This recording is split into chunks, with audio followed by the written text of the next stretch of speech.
Los hombres.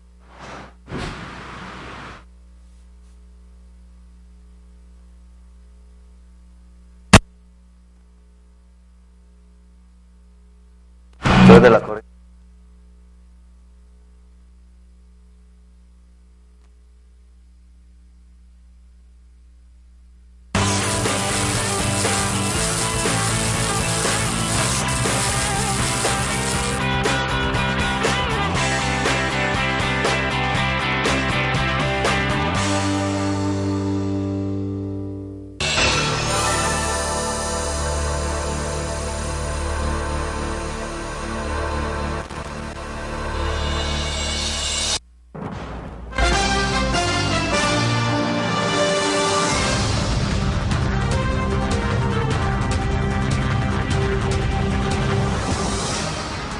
Amables televidentes, los saluda José Alberto Tejada Echeverri para presentarles el programa institucional del Canal 2 informativo Nuestra Gente.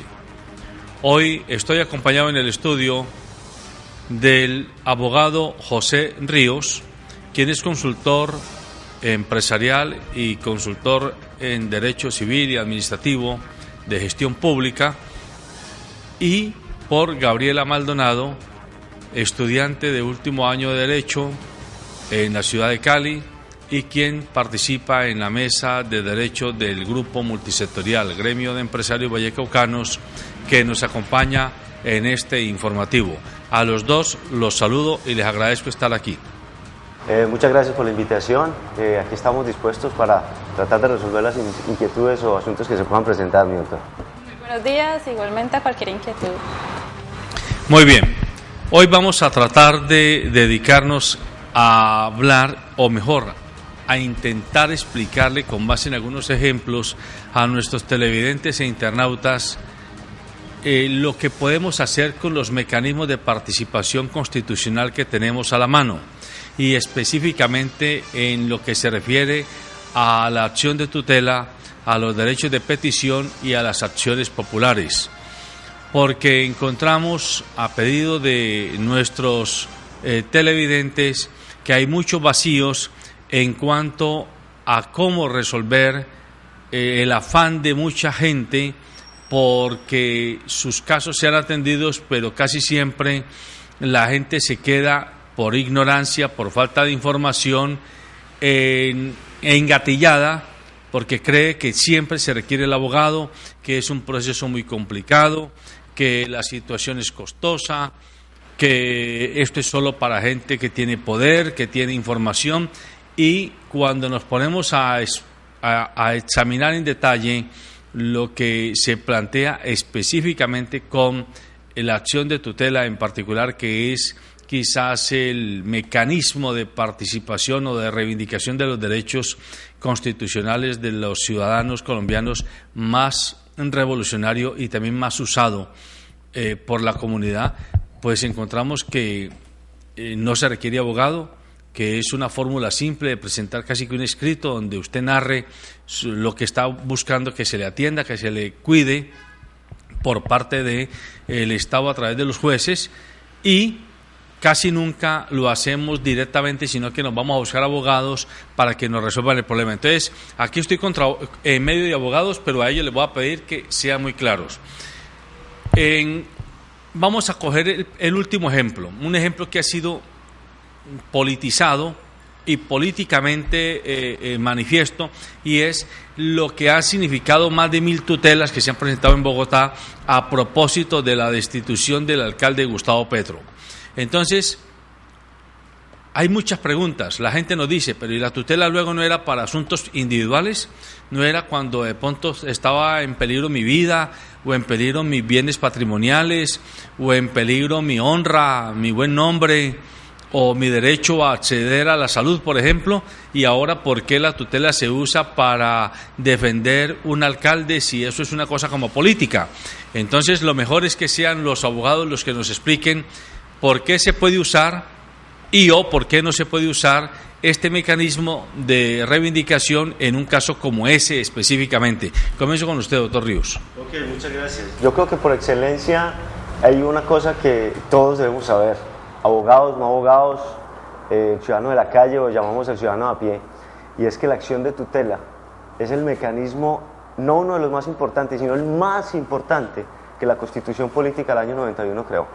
Como usted lo decía en la introducción, mi querido doctor, precisamente el ciudadano de a pie, el ciudadano común y corriente, el que nos escucha, el profesional que nos ve, cualquiera sea su ejercicio laboral, puede hacer uso de este mecanismo sin necesidad de ir a contratar a un abogado. Entonces digamos que de allí empieza la reivindicación de derechos, porque se le da la posibilidad al ciudadano que acceda a la justicia en un término muy perentorio, porque son 10 días que tiene un juez en primera instancia para resolver. Ahora bien, cuando miramos la situación, al ejemplo que usted nos trae a colación, la situación de Bogotá particularmente, y esto pues no vamos a hacer una intervención para politizar la intervención, pero sí para mirar desde un contexto objetivo. Esa es una de las formas por las cuales el asunto de Gustavo Petro en Bogotá le hace perder cierto protagonismo, cierta importancia a la acción de tutela.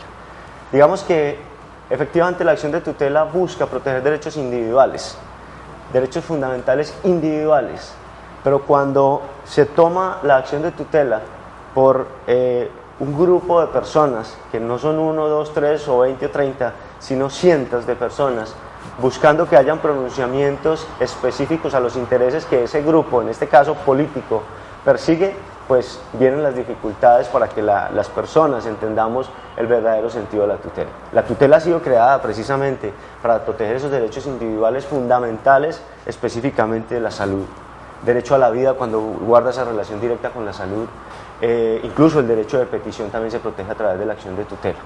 La discusión que se suscita en Bogotá guarda una relación directa con otro principio fundamental que todos tenemos, y es el debido proceso.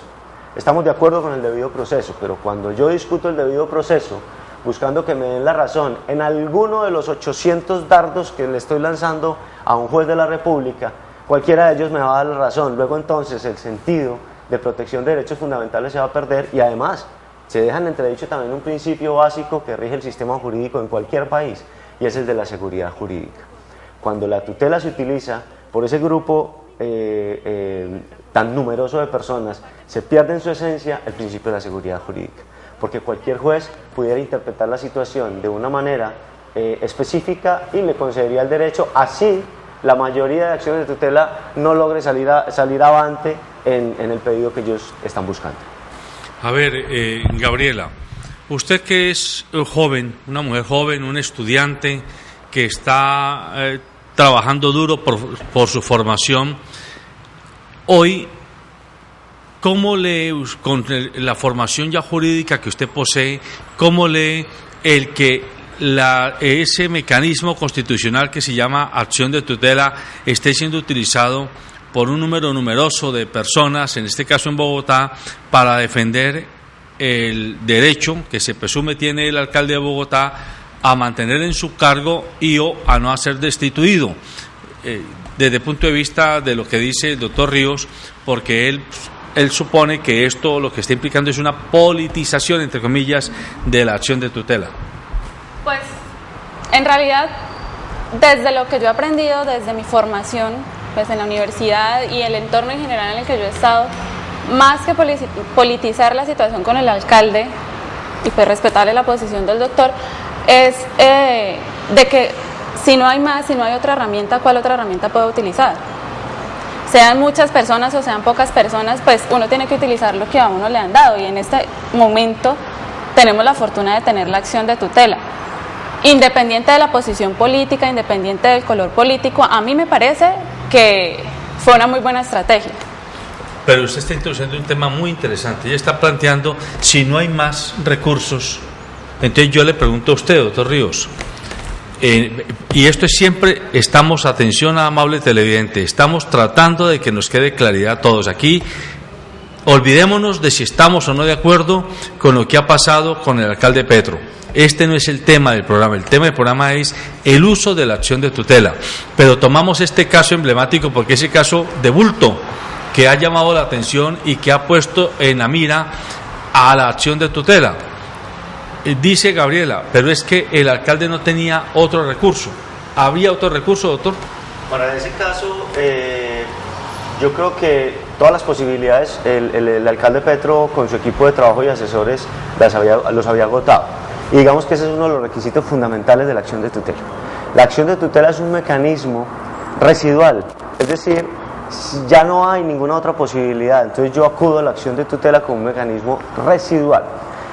Vamos a ponerlo en un contexto y voy a traer a colación históricamente dos ejemplos, también donde un grupo muy significativo de ciudadanos inició acción de tutela buscando la protección de derechos individuales, pero que en esencia se volvieron unos derechos colectivos a una problemática de un colectivo. Los docentes, por ejemplo, en alguna oportunidad buscaron la protección de su derecho individual, particular, fundamental, en relación con un asunto patrimonial que el Estado les adeudaba unas cifras de dinero por cualquier circunstancia que ellos tenían derecho. Entonces FECODE, como tal, la Federación Colombiana de Educadores, elaboró un formato de acción de tutela, y con rayita además, para que las personas diligenciaran el nombre. Eso fue hace unos 15 años, si la memoria no me falla, cuando yo trabajaba con la rama judicial. Y las tutelas eran por cientos en todo el país, por cientos, solo diligenciando el nombre y la dirección, el resto era el mismo formato. Pues la Corte Constitucional acumuló en su gran mayoría en grandes bloques esas acciones de tutela, y después de que algunos jueces habían concedido derecho, otros no, la Corte Constitucional rechazó, denegó todos los pedidos allí. Primer caso. Pero el otro caso, que aun cuando fue un grupo, un colectivo también, les concedieron el derecho, pero ahí sí guardaba una relación directa con temas de salud, porque temas patrimoniales como tal la acción de tutela no protege. Pero en este caso era un grupo de personas que estaban dentro del grupo de pacientes VIH positivo, y había un examen que se llamaba el examen de carga viral. El examen de carga viral hace también 14, 15 años no hacía parte del POS, del Plan Obligatorio de Salud. Luego entonces este grupo de ciudadanos, en buena hora, dijo, pues vamos uno a uno a discutir este tema para que pues, nos involucren en el tema de carga viral dentro del POS, y lograron protección a través de este mecanismo de acción de tutela, pero individualmente. Pero se buscaba era que se resolviera el tema en colectivo. Entonces vino una acción de grupo y la acción de grupo ordenó que se integrara al POS. Esto digamos para el tema histórico. ¿Qué pasa entonces con la acción de tutela? Como requisitos, yo soy muy básico y elemental y los abogados tenemos que ser eso. Y el llamado deseamos blanco y negro. Nosotros no podemos ser enredados con el cliente, hay que ser muy básicos y elementales, blanco y negro, para entender que la tutela implica que usted se identifique en un escrito, que usted cuente su historia, o sea, eche su cuento, como lo digo yo. Segundo, que haga su pedido, usted qué es lo que quiere que le concedan en la acción de tutela. Cuarto, que además le diga al juez, si usted cree saber cuáles son los derechos fundamentales que le están vulnerando, que así se lo haga conocer al juez. ¿Listo? Que además, y es digamos el requisito más importante que tiene de forma la acción de tutela, que usted manifieste bajo la gravedad del juramento que no ha presentado ninguna otra acción por esos mismos hechos y derechos. Y por último, pues fundamental, que usted diga dónde vive para que le puedan notificar. Pero dentro del contexto general, el más importante es que usted no tenga ninguna otra posibilidad o ningún otro mecanismo de acudir para acudir ante un juez. Usted está en un juicio, por ejemplo, usted lo están demandando en un proceso ejecutivo, en un proceso hipotecario que está pues tan en boga esto hoy en día, a través de la acción de tutela dejan sin efecto decisiones de jueces. Usted tuvo que haber agotado todos los requisitos que el proceso judicial le otorga a usted. Es decir, si usted hizo una solicitud y el juez se la rechazó, usted tiene que agotar el recurso de reposición. Si eso tiene recurso de apelación, tuvo que haber agotado el recurso de apelación y la segunda instancia tuvo que haberse pronunciado. Si eso tiene posibilidad de un recurso de queja, usted tuvo que haber agotado el recurso de queja. Y por último, como la doctora lo plantea, usted va a la acción de tutela como un mecanismo residual. En el caso de Bogotá, para redondear mi intervención en este aspecto, yo creo que los mecanismos fueron agotados, porque el equipo que tiene el alcalde Petro... Sí procede la acción de tutela en este caso. Ok, sí procede, pero una cosa es, como lo digo coloquialmente, entre el dicho y el hecho hay mucho trecho. Luego entonces, entre que tenga posibilidad que le admita una acción de tutela y que le concedan el derecho, pues habría un camino largo. Hoy todavía están analizando si existe o no existe vulneración de derechos fundamentales. Pues, con respecto al caso Petro, yo tengo una duda, y en este momento pues se la voy a plantear al abogado. él ya le había hecho, digamos que la acción de nulidad, todo el camino lo había agotado, o simplemente decidieron todo el grupo a irse a las acciones de tutela y ya? Lo que tengo entendido es que, porque obviamente el detalle del caso uno no lo llega a manejar, lo que tengo entendido es que fueron agotando paralelamente todas esas opciones. Pero cuando hay un derecho fundamental vulnerado y que implique un perjuicio irremediable, se puede acudir a la acción de tutela, así no se hayan agotado las otras posibilidades. O sea, si uno siente que hay inminente riesgo de que termine vulnerado su derecho. Así es, la acción de tutela se puede agotar como mecanismo transitorio. Bueno, ese es un caso que por la dimensión de la noticia ha copado el espacio mediático en el país, pero ahora hablemos de los casos para la gente de carne y hueso, de todos los días. Pongamos casos concretos. Nosotros aquí se nos llama con mucha frecuencia cómo podemos ayudarle a la gente a que sean atendidos en la salud. Eso es quizás, yo me atrevería a decir, el 80% de las preocupaciones de la gente tienen que ver con asuntos relacionados con la salud. La cita me la dieron para dentro de 6 meses y estoy muy grave, o mi hijo, o mi hermano, o mi papá, o mi mamá, o mi mujer, o mi marido están muy graves y en 6 meses me atiende el especialista. 2, me atendieron pero la medicina no me la dan y me dicen que si tengo mucho afán que la tengo que ir a comprar yo y no tengo plata. 3, me ordenaron un examen de laboratorio o un examen de rayos X o una escanografía costosa, pero dicen que o me la dan dentro de 5 meses o dentro de 6 meses, o que si tengo mucho afán que yo vaya y me la saque particular y de dónde plata. Y 4, el médico me atiende y ni siquiera me saluda, sino que me dice qué es lo que tiene. Si usted lo que tiene es un dolor de cabeza, tome aspirina o tome acetaminofén, y yo me siento como burlado o burlada en mi derecho. Frente a eso, expliquémosle a la gente cómo es que nos tenemos que plantar como ciudadanos que cotizamos y que pagamos impuestos y que mantenemos ese sistema desgraciadamente tan inoperante que hay en la salud hoy. Estamos de acuerdo, particularmente y seguramente mi afirmación no gusta mucho, ni en los contextos académicos ni en los comerciales, pero yo creo que la salud en este país no debe estar estratificada como está hoy.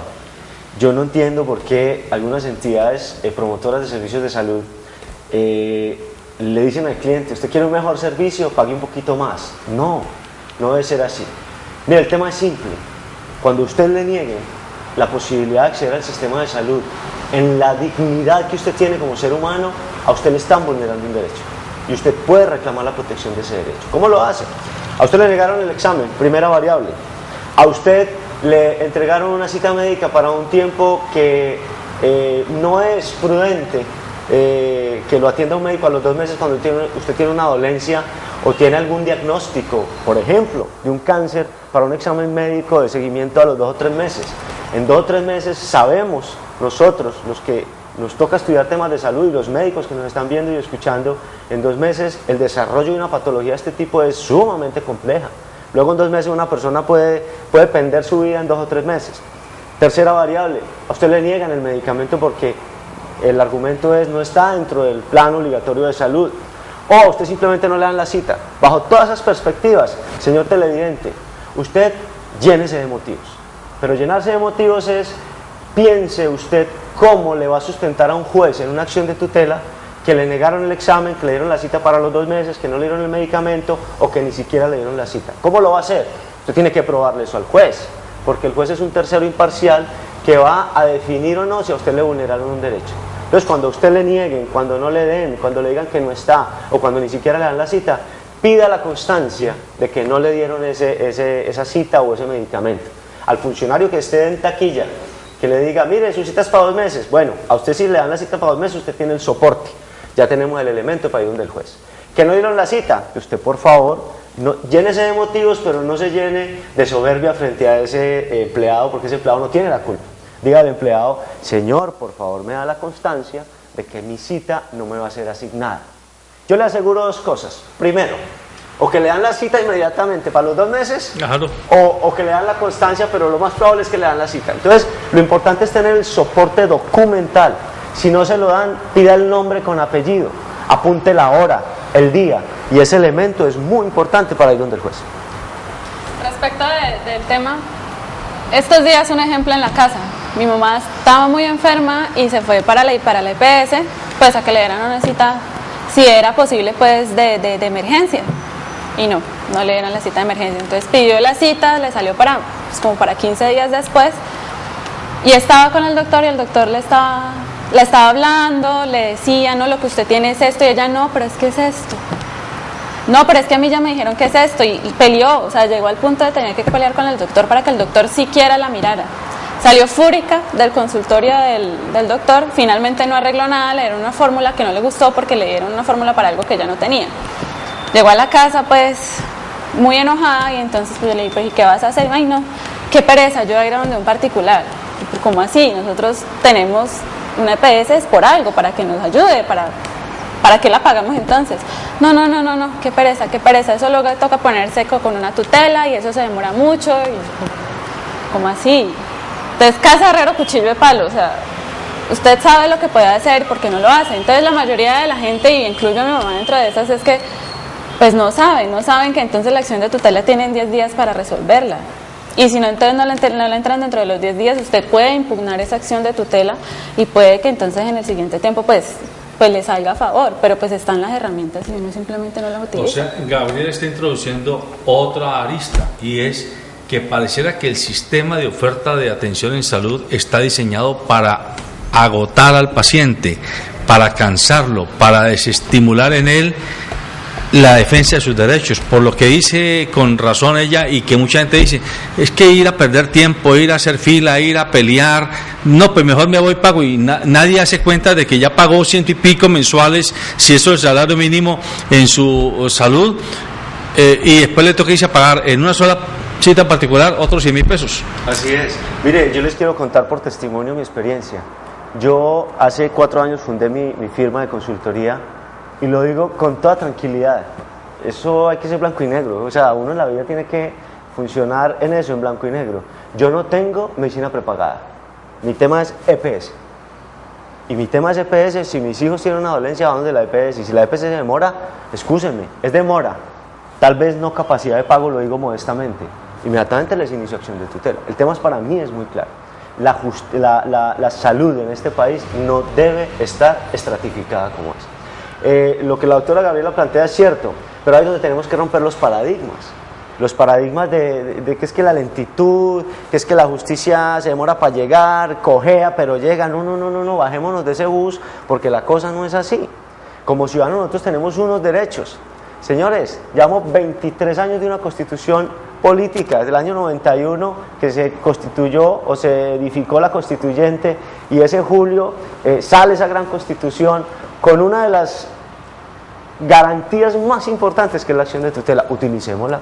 Hoy aparece por ahí en un periódico, a mí me da cierta complacencia y me alegra mucho, un señor, yo no sé si es abogado o quién es, que lo llaman el rey de las tutelas, ¿no? Y el tipo ha tirado tutelas por cientos, en algunas ha tenido razón, en otras no, pero es una manera de que todos sepamos que tenemos esos derechos. Una tutela no requiere una forma diferente a lo que yo les anuncié hace un rato. Identifíquese, cuente su historia, pida, manifiesta bajo la grada del juramento y firme y ponga su dirección, ya, y acredite que le vulneraron su derecho. Pero ojo, vecina y vecino, usted que está allá agarrado con la vecina porque le tiene la humedad, entonces van a una acción de tutela. Eso no es acción de tutela, eso es tema de inspección de policía. Que es que la vecina me miró feo, la vecina me está montando cachos con el vecino. No, mi esposa o mi esposo me está montando cachos con el vecino, eso no es de acción de tutela. Eso es de conversadita en la casa o llévelo a la comisaría de familia, pero eso no es acción de tutela. Que a mí me vulneraban los derechos en un proceso judicial, eso es acción de tutela, ¿cierto? Salud, eso es acción de tutela. Justicia, eso es acción de tutela. Ojo, fundamental, la acción de tutela es para garantizar la protección de todos los derechos fundamentales del ser humano. ¿Y qué es un derecho fundamental? Usted que nos está viendo, tal vez, que no tenga una carrera, no tenga un bachillerato, usted sabe que es un derecho fundamental. Ese es el derecho mío que nadie me puede quitar. No es derecho fundamental, por ejemplo, el derecho a la paz. Ese no es un derecho fundamental. Yo no puedo a través de la acción de tutela buscar que me protejan el derecho a la paz, pero yo sí puedo buscar tener un mejor servicio de salud, tener unas mejores condiciones de salubridad de los servicios públicos, el agua, por ejemplo, un óptimo servicio público de agua, eso sí lo puedo hacer.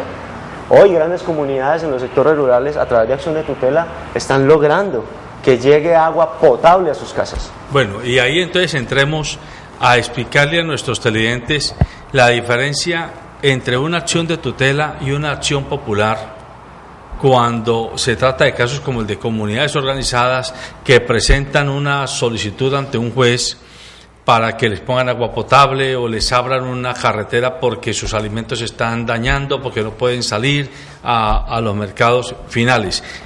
Expliquemos esa diferencia. Ok, la diferencia sustancial y sustantiva, mis queridos amigos, es la acción de tutela y la acción popular son lo mismo, solo que se diferencian en que la acción de tutela es para proteger derechos individuales y la acción popular es para proteger derechos colectivos. No más, esa es la gran diferencia que hay allí, pero en esencia buscan lo mismo, proteger derechos fundamentales de carácter individual o de carácter colectivo.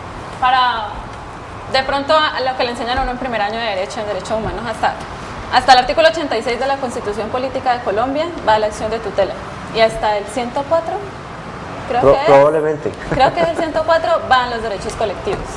Entonces, todos son derechos humanos, pero se diferencian pues, para el sujeto que van para o la comunidad o para un sujeto individual. Entonces, por ejemplo, las comunidades organizadas que sienten, ahora por ejemplo, mira, la noticia de hoy en la mañana que está en el periódico El País es que la carretera que se está haciendo a Buenaventura se la están comiendo por debajo. Los socavones. Exactamente. Las bandas criminales que están detrás de la explotación del oro están abriendo túneles por debajo donde pasan tractomulas de 50 y hasta 80 toneladas de peso. O sea que ahí podemos tener el riesgo de una catástrofe. Así es. Usted se imagina que esa carretera llena de socavones por debajo y se vengan abajo 4 o 5 tractomulas de esas, ahí hay una pérdida de vidas y pérdida de material grande.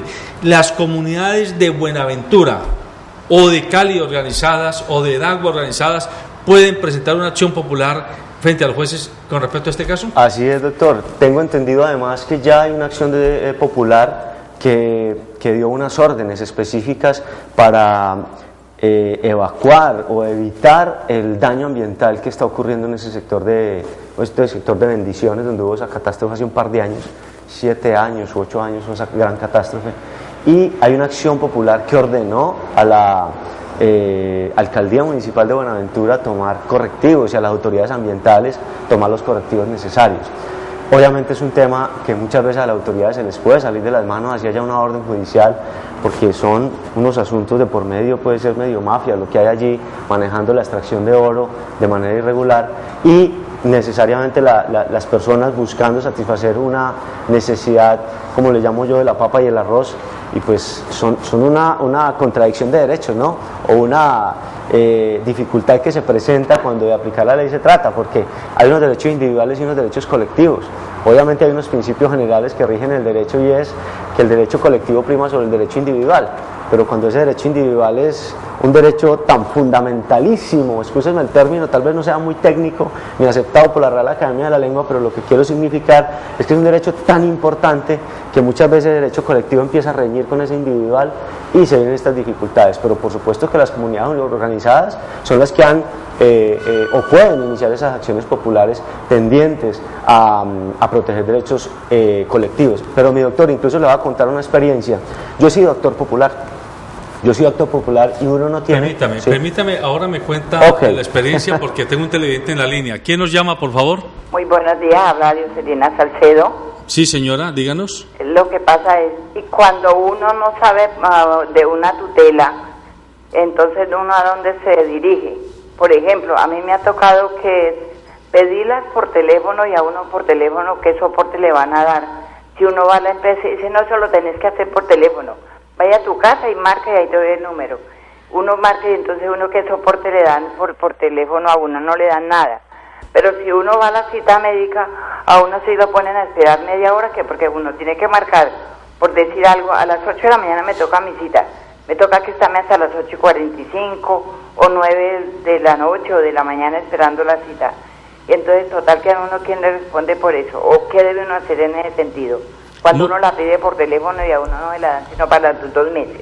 Sí, señora, ya le va a... Gracias, muy amable por lo que me pueda responder. Muchas gracias. El abogado José Ríos le va a responder. Gracias, qué bueno, mi señora, su pregunta, porque es sumamente importante. Yo lo decía ahora, lo primero es, no se llene de motivos, no se ponga a pelear con el interlocutor en el teléfono. Hay que mantener mucha tranquilidad, mucha ponderación. Yo sé que el tema de salud a uno lo saca de quicio porque al otro lado no le están dando la cita, pero cuando usted pide su cita por teléfono y no se la dan, yo lo que le recomiendo siempre es, antes de pedir la cita, pida que la persona que está en el teléfono al otro lado le dé su nombre. Sí, muy buenos días, ¿con quién tengo el gusto? Y usted inmediatamente tomó el nombre de esa persona. ¿Listo? Cuando usted toma el nombre de esa persona, está tomando la fecha y está tomando la hora en que la están atendiendo. Porque esa conversación está siendo grabada.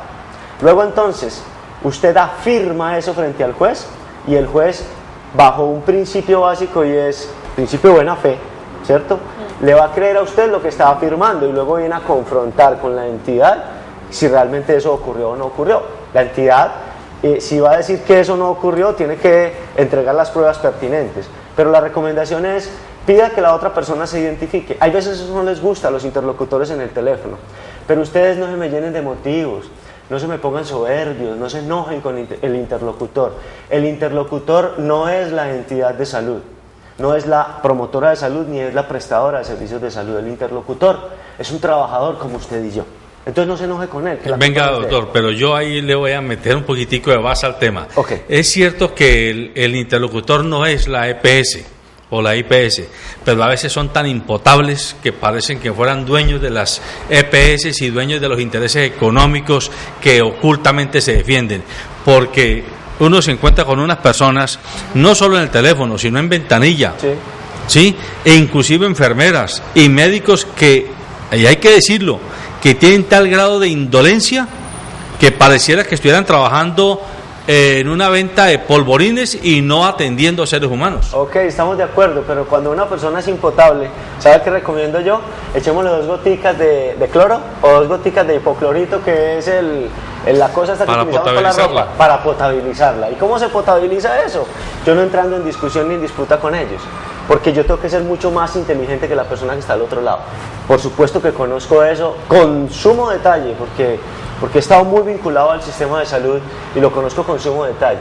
Pero ¿por qué si en unas entidades son queridos con el interlocutor, por qué en otras no lo pueden ser? Entonces el llamado es, ese que se cree impotable, pues hombre, aplíquese usted mismo sus 2 goticas de cloro para que se potabilice. Y si el usuario es el que está sintiendo ese golpe duro, ese interlocutor grotesco, grosero, pues usted vuelva a lo potable, no entre en disputa, pregúntele el nombre y se acabó. Usted no tiene que discutir con él, usted discute con un juez y el juez es el que lo va a poner en orden.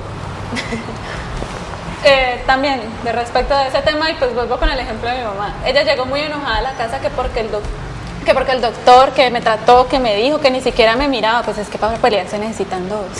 Si usted no pelea, él no tiene con quién pelear.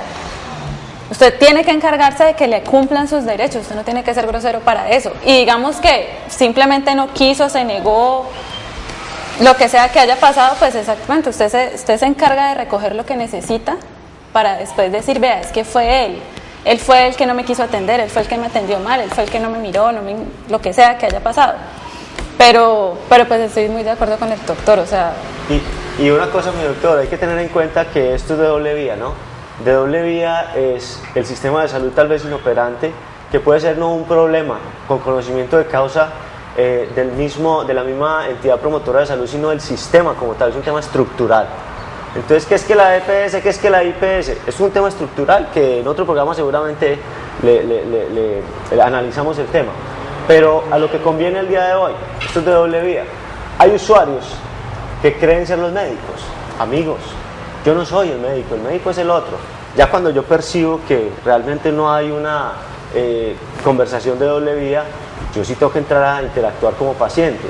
Pero hay usuarios que se creen médicos y usuarios que piden al médico que le diga lo que él quiere escuchar, y eso no opera así. Opera igual cuando un buen abogado o un mal abogado. Mi doctor, la gente dice, este es muy buen abogado porque ese abogado le dijo a la persona lo que quería escuchar. Cuando uno como abogado dice lo que la persona no quiere escuchar, uno es mal abogado. Entonces, ojo con eso, nosotros no podemos ser los médicos porque estamos en manos del profesional, debemos presumir que ese profesional es el experto. Ahora, si vemos que realmente hay cosas que se escapan de cualquier lógica, pues ahí sí hay que entrar a interactuar. Si yo voy por un tema respiratorio y me pide vístase que le va a hacer un tacto, a ver, la cosa no va para allá, ahí hay algo raro.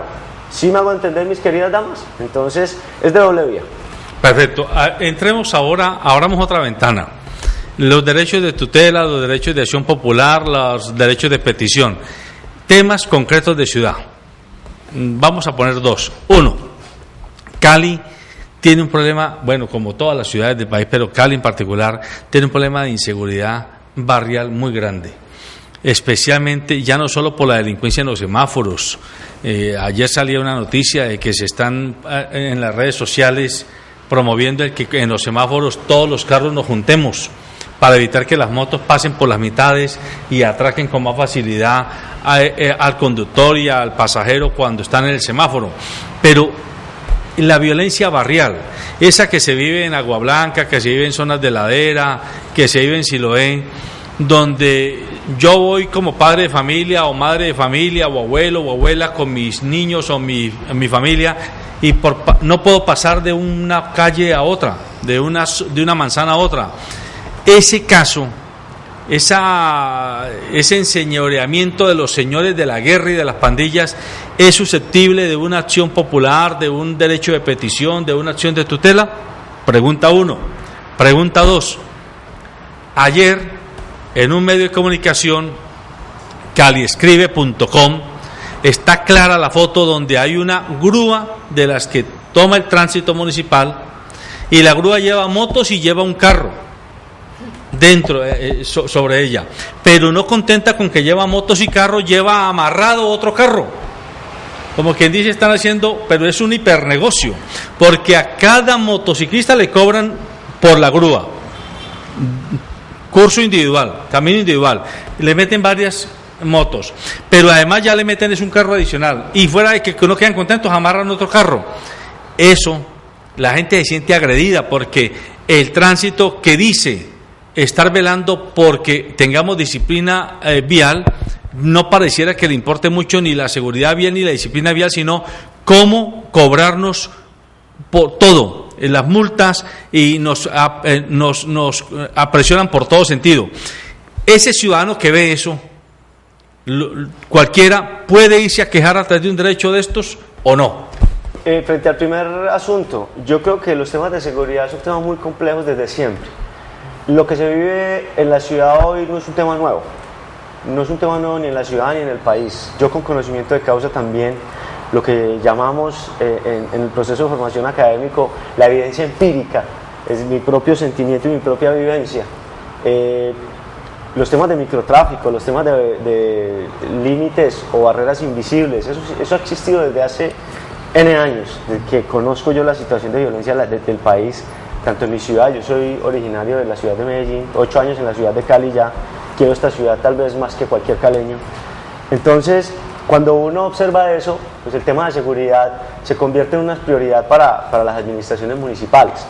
¿Yo qué creo frente a eso? Hombre, el derecho de petición sí puede sustentar un pedido para que la fuerza pública haga mayor presencia, por ejemplo, en las zonas, ¿sí?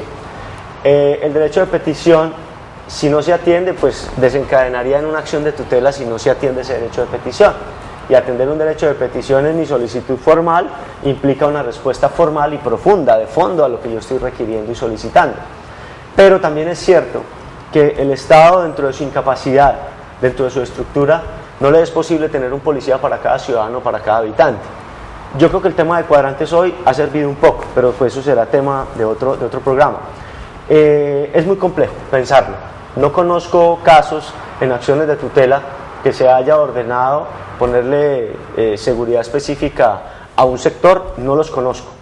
Particularmente sí conozco o he conocido casos en los cuales personas con problemas de seguridad, si no le brinda la seguridad al Estado, pues a través de una acción de tutela se le obliga al Estado brindarle la seguridad a esa persona. Por ejemplo, una junta de acción comunal de un barrio o de una zona determinada podría presentar una acción popular ante los jueces pidiendo, miren, aquí tenemos indicadas 3 oficinas de cobro, 2 pandillas, necesitamos que venga el Estado con su fuerza pública a protegernos? ¿Eso podría ocurrir? Formalmente, como se plantea el ejemplo, podría ocurrir. Que tengan posibilidad de acudir ante la justicia a través de una acción popular para que proteja un derecho colectivo allí. Bueno, habría que analizar cuál derecho colectivo es el que está en juego y si la seguridad como tal pueda llegar a constituir ese elemento fundante para que un juez tutele o garantice, más que tutele, proteja esos derechos de esa comunidad. Lo que pasa es que vienen otras aristas, ¿no? Una junta de acción comunal es la cara visible de una comunidad. Si anuncian que hay 3 oficinas de cobro, pues las oficinas de cobro se van a ir frente a la junta de acción comunal y en otros temas de violencia adicional que pueden permearse. O un tema de desplazamiento dentro de los desplazados, eso ya está en boga hoy también. Los desplazados están siendo desplazados además del lugar donde se están adjudicando las casas gratis del gobierno nacional. Entonces, formalmente sí podría acudirse a esa figura. Que haya posibilidad de una protección directa a ese derecho, pues tendríamos que ver la discusión jurídica, cómo se suscita. Casos particulares que yo he conocido, por lo menos en la zona de La Era, en Montebello, yo pues soy de allá. Allá hubo muchos intentos por la JAL y la JAC, Junta de Acción Comunal y Junta de Acción Local, de esparcir esos puntos negros que había en el corregimiento, pero no se pudo, se hicieron acciones populares, se hizo trabajo de resocialización, se llamó al psicólogo, al sociólogo, al municipio, al departamento y hoy está peor. Entonces, pues con lo que dice el doctor, o sea, existen los mecanismos, existe una manera de protegerlo. Lo que pasa ya del dicho al hecho y mucho trecho, de que yo pueda presentarlo y de que se cumpla, pues es mucho más complicado. Es mucho más complicado que el municipio vaya y castigue y se quede así, o sea, que de hecho se arregle. Yo creo que el problema es más de fondo, es más de cultura, de educación, pero pues eso no se arregla con una acción de tutela. Yo creo que, como dice la doctora, en un tema de fondo, atacando otro problema consecuencialmente como el de seguridad, sí podría pensarse en una acción de grupo en temas de educación, en temas de salud. Y eso hace lo que llaman los sociólogos y los antropólogos tema de tejido social. Y al crear tejido social, pues se empieza a impactar la problemática. Y al impactar la problemática empieza a desaparecer ese foco de conflicto para generar entonces un foco real de desarrollo de una comunidad. Son temas más de políticas públicas que hay que apuntarle a un gobierno municipal. ¿Y el caso de lo del tránsito que toqué ahora? Ok, y el segundo caso, yo creería que el derecho de petición puede sustentar una razón para que la administración municipal me explique a mí por qué está yendo en contravía de la ley. Y lo que el doctor plantea de la fotografía vienen circulando también en otros espacios del Twitter, por ejemplo, en Twitteroscali, vienen publicando muy a menudo quejas de la comunidad donde se plantea que la ley indica que debe ir un solo vehículo en la grúa, y pues obviamente lo que hacen es aprovechar el espacio y montan muchas motocicletas. Esa parte específica de la ley, pues yo tengo que ser claro, yo esa parte específica de la ley no la conozco, echaré un vistazo, pero se plantea es que la ley indica que debe ir solo un vehículo en esa grúa y se aprovecha el espacio. Ahora, si eso es real desde el punto de vista normativo, por supuesto que la administración municipal estaría yendo en contravía de la normativa, y si está yendo en contravía de la normativa o de la ley, creería no tanto a través de acción de tutela se pueda buscar la protección de algún derecho, pero sí a través de una acción popular, porque eso tiene que ver con temas de moralidad pública, moralidad del ejercicio de la administración pública. Y cuando se vulnera ese derecho, que es un derecho colectivo, el derecho a la moralidad pública, la ciudadanía puede atacar ese foco que pudiera eventualmente desencadenar presuntamente en un acto de corrupción. Bueno, esto me da pie para en estos últimos minutos pedirles a ustedes que reflexionemos sobre ese mal ejemplo en el que se ha convertido que los funcionarios públicos, no todos, pero lamentablemente más de los deseables, y los políticos en ejercicio se han dedicado o a robarse la plata del erario público del Estado, tanto nacional como departamental como local, o a despilfarrarla de mil maneras. Frente a esos hechos, lo que uno encuentra es que pareciera que estas personas que se dedican a ese tipo de acciones, que llegan a un cargo público como con la intención de irlo a saquear, es como si tuvieran claro de que lo que más les puede pasar es que los acusen, un juez los condene, van y hacen una negociación por declaración anticipada o se acogen anticipadamente a la pena y terminan un año con casa por cárcel, pero la platica en sus cuentas en Estados Unidos o no sé dónde, y después salen a hacer de las mismas que venían haciendo antes. ¿Qué podemos hacer los ciudadanos para no solo lograr que el juez condene al fulano que ha hecho mal la gestión pública y se ha robado la plata o ha dejado que se la roben con conocimiento de causa, sino obligarlo a que la restituya? Yo soy de los que creo que el día que al funcionario público y al político le quiten hasta los zapatos y las medias, ese día comenzamos a combatir de verdad la corrupción. Pero imagínese, mi doctor, que la norma constitucional está. La norma constitucional dice, si la memoria no me falla, el artículo por 90-92 de la Constitución Política, dice que es responsable patrimonialmente el funcionario. El Estado es responsable patrimonialmente en primera medida, frente a los daños que le cause a una comunidad. Pero si ese daño es imputable a un servidor público, ese servidor público deberá responder con su propio patrimonio. Eso fue reglamentado además a través de una ley bellísima, que les recomiendo a los ciudadanos que la consulten en internet y la lean. Es la ley 678-2001. Y créanme que para esto no hay libreto. Miren cómo están saliendo las cosas, pero la ley 678-2001 plantea la reglamentación de cómo se puede perseguir patrimonialmente al funcionario público cuando de él depende o dependió el daño que se le causó a un ciudadano o a una comunidad, y eso motivó que el Estado debiera indemnizar a ese ciudadano o a esa comunidad. Pero las acciones, que se llaman las acciones de repetición, en este caso, no se inician, o se inician muy pocas, y cuando se va a verificar el patrimonio de ese servidor público, pues es un servidor público insolvente. En esto yo creo que la Procuraduría y la Contraloría han hecho una labor muy importante y la siguen haciendo. La siguen haciendo como en agua mansa y siguen trabajando con ahínco. Sí he observado yo condenas a funcionarios y funcionarios que se han quedado, como usted lo plantea, mi doctor, se han quedado sin sus zapatos, porque tienen que entrar a responder. Yo creo que hay un tema más de fondo allí, y es usted y yo somos responsables de la gente que nos está representando. Y esto no es un tema político ni politiquería. Aquí no estamos diciendo a quién decir o no decir, o por quién elegir o a quién elegir. No, señores. Aquí estamos diciendo es que usted que está allá y yo que estoy acá tenemos que participar de los procesos electorales.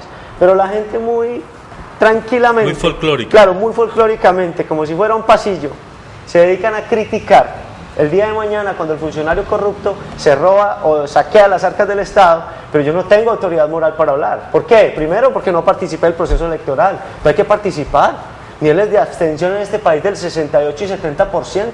Por Dios, eso asusta. Usted tiene que participar. Y le digo una cosa, tiene que participar votando por el que usted considere cumple el perfil y se ajusta a la convicción que usted maneja o a su pensamiento. Y no estoy haciendo candidatura o estoy haciendo aquí ejercicio político, proselitismo por ningún candidato. No voy a decir ni siquiera el voto en blanco, pero ya lo dije. Si usted no está de acuerdo con ningún candidato, vote en blanco. Así es simple, pero participe. El tema de fondo creo puede ser ese.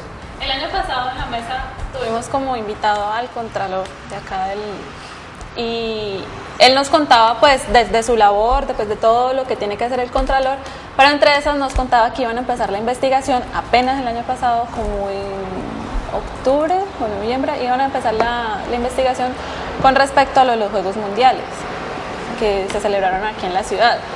Entonces, pues bueno, hubo muchas preguntas de qué es lo que hay, qué fue lo que pasó con toda la plata, con lo de las medallas, con todo eso. Entonces, se le hacía pues como la anotación de que, como es tan tarde que empiezan a hacer una investigación sobre algo que ya pasó, que ya se celebró, que ya se clausuró. y nos hacía pues la claridad de que aunque sea lento, que él lo reconoce y pues que se está trabajando para que no sea tan lento, la Contraloría y pues de mano de la Procuraduría están trabajando pues para acabar con esas cosas, para acabar con el funcionario público que roba la plata y no pasa nada, para iniciar las investigaciones pues que sean necesarias. A pesar de que se demore, pues se está buscando eso, se está buscando justicia. Claro, y además, pues, mi doctor, a las entidades de control le falta mayor músculo. Mayor músculo, pero además, en mi opinión, doctor Ríos y Gabriela, es que ¿cómo puedo yo controlar al que me eligió?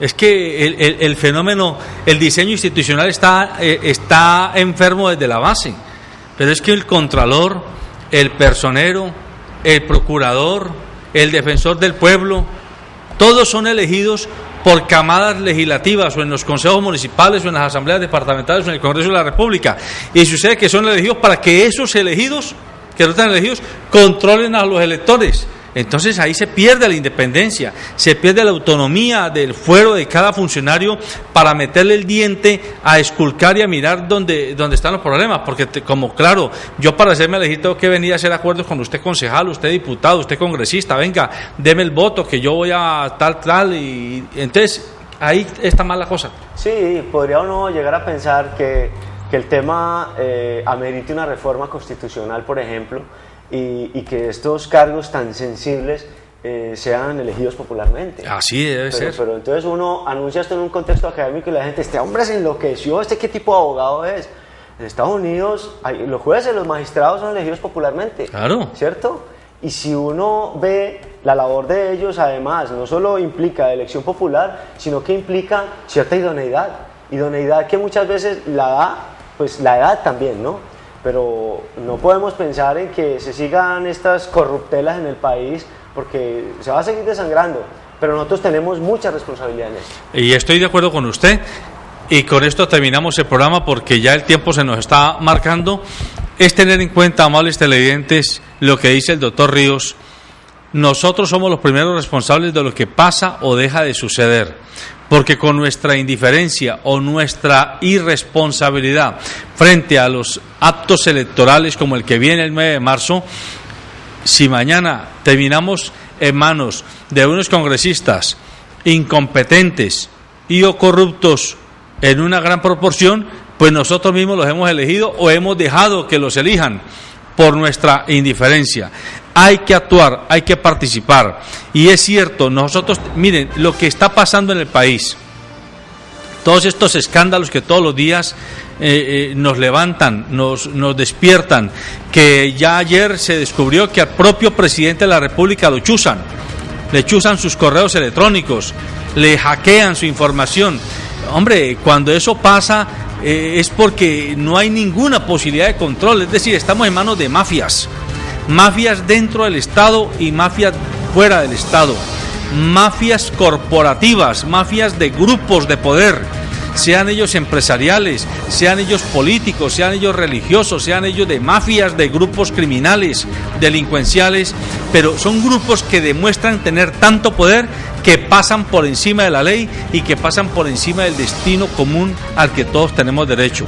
Y esto solo lo podemos nosotros enfrentar si elegimos personas decentes, personas que no vengan a defender intereses de parte, sino a defender intereses colectivos, a pensar en cómo hacer de este país un mejor país. Pueda que esto es ingenuo, pero hay que seguir soñando, porque si no, no vamos a construir ninguna posibilidad futura para nuestros hijos y para nuestros nietos. Y yo siempre insisto, el país, como la tierra, el planeta, son prestados. Nosotros somos inquilinos de nuestro país, somos inquilinos de nuestra tierra, y como inquilinos debemos comportarnos, es decir, devolver ese pedazo de tierra, este planeta que nos han entregado de mejor manera, o por lo menos no más dañado de lo que lo recibimos cuando nos lo entregaron en préstamo. Nosotros somos prestatarios de nuestro país, así que por favor, atendámoslo, cuidémoslo, para que nuestros hijos y nuestros nietos, que serán los próximos inquilinos del país, lo puedan disfrutar en mejores condiciones que nosotros. Este es el llamado, a que usted se informe, para que usted piense y usted decida en función del bienestar colectivo de la mejor manera posible. Buenos días.